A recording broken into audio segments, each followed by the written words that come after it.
these are some really tough readings. Can we all sit together and parse them out?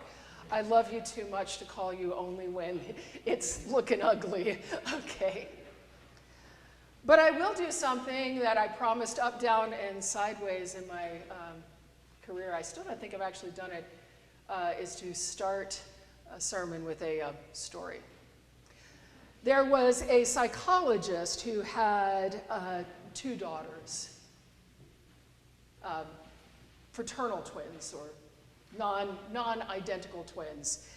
And of course, this kind of pushed his career a little bit. And he decided to devote his life to researching fraternal twins. Now, there was something that he wanted to do, but he wasn't quite sure how ethical this was going to be. So, of course, he decided to try it on his own children first. This was the 60s. So, in the room of one child, these children are about 6 years old now. In the room of one child, put every toy she had ever wanted, like Christmas. And in the others, he got a backhoe and loaded the room with horse manure. Because, you see, these kids were so different.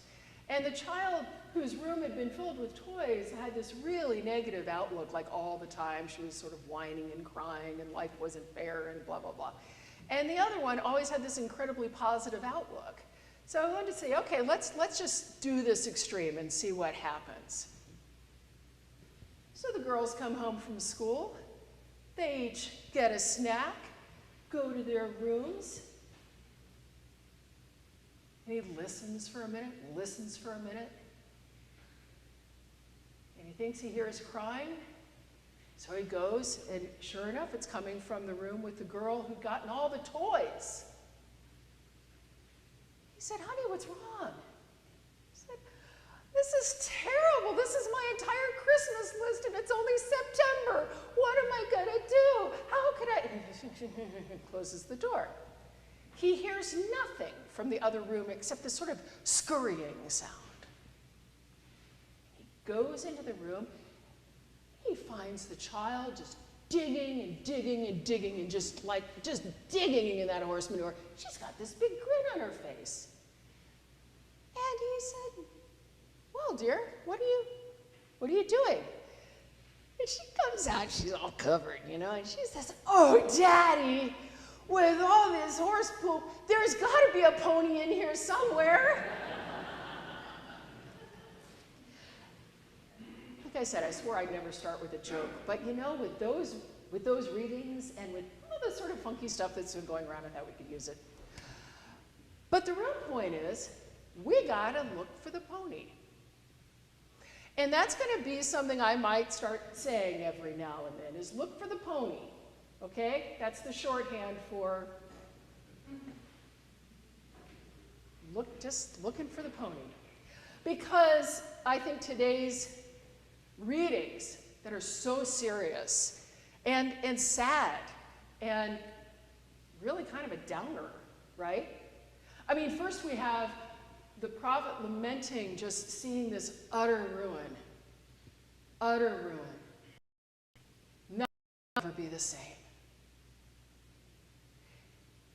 And then we have an epistle from somebody who loved Paul and didn't have the courage to say, I'm really sorry, but Paul just died, to Timothy.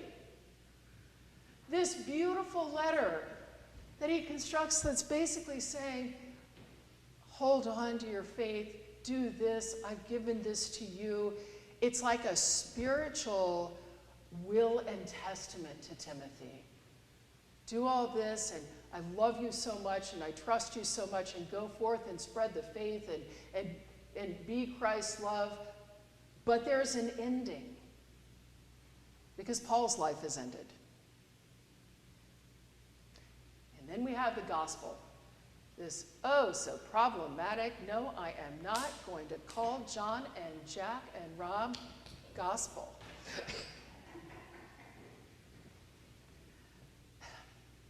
I don't know what to tell you about this gospel. I'm not so sure Jesus really said those things. But I will say that I'm hearing, of course, the anxiety of our Lord going toward his end. His end.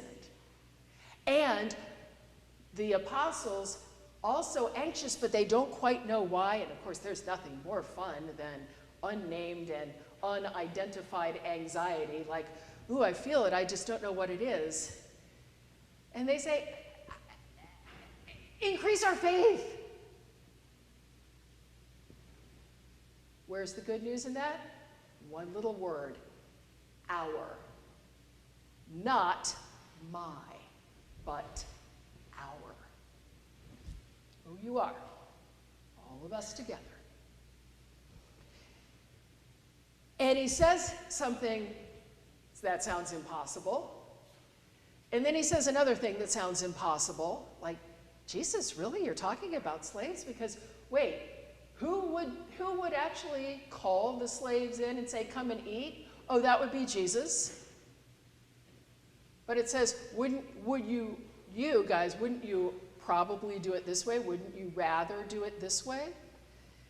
And what it does seem to be saying is, look, if you want me to increase all of your faith, I need you to look at the way of life that we've had together for this past long time. Everything that I've showed you, you've been following me. You've been following me. It's a way of life. You may not get a big brass band and fabulous prizes and everything that's on your Christmas list only in September because of following the Lord. You may sometimes feel like you do all that and you do all that and you get the other room. When we have endings, we don't always get the response we want from God when we're having that time, that broken-hearted time. And we say, Lord, increase my faith. We may not hear what we want to hear. But if we say, Lord, increase our faith, we may find that someone else is carrying it for us. We may be carrying the entire state of Florida's faith right now, and the entire state of South Carolina's. And I loved seeing on TV when our president said, we will help you. You will get the funds to rebuild. We can't correct the devastation that has happened, but we are beside you, and we will do what we can to help find something new, to find new life, new building, even in the midst of death, even in the midst of destruction. There was a time when I was in college, I was a vocal music assistant, much like our choral scholars at Good Shepherd Episcopal Church in Athens, Ohio. And I was also a Saturday night, what I called a Saturday night Catholic, because I helped one of the voice teachers with Saturday evening Mass at the Newman Center. And there was a time that I just couldn't pray. I don't even know what was going on. I can't tell you now. But I didn't really have faith. But this voice teacher that I was working with had enormous faith. And frequently, I would find myself sitting beside her during this service and saying, you know what, Lord, I can't pray. But I know that Nancy can. And so I'm going to just hang on to that. I'm going to let Nancy hold the prayers. And I'm going to trust that you're here somehow. Even if I can't feel you, I know that Nancy can. Very practical way, increasing our faith. in all these endings in this gospel, all these readings today, and the endings that we have seen in our world, I begin to wonder, I really, 20 years of ordained life, and I don't know if I can really give you a spot-on definition of faith. I find metaphors, I find examples, I find it's much more than just one sentence. But I believe that faith is being able to look at death, being able to look at destruction. And if we can't hold it ourselves to hold on to the hope that somebody will perhaps show us that there can be life there. There can be newness. We may not be able to see it yet as individuals, but as a community, that's what we hope for. And one more thing. There are many prophets of our age that have said that we ourselves are in the midst of a reformation. Every 500 years there's kind of a reformation, and guess what? We're smack in the middle of one. COVID kind of accelerated that. And so we will start looking at, whether we wanted to or not, what is church supposed to be now? How is it going to be transformed?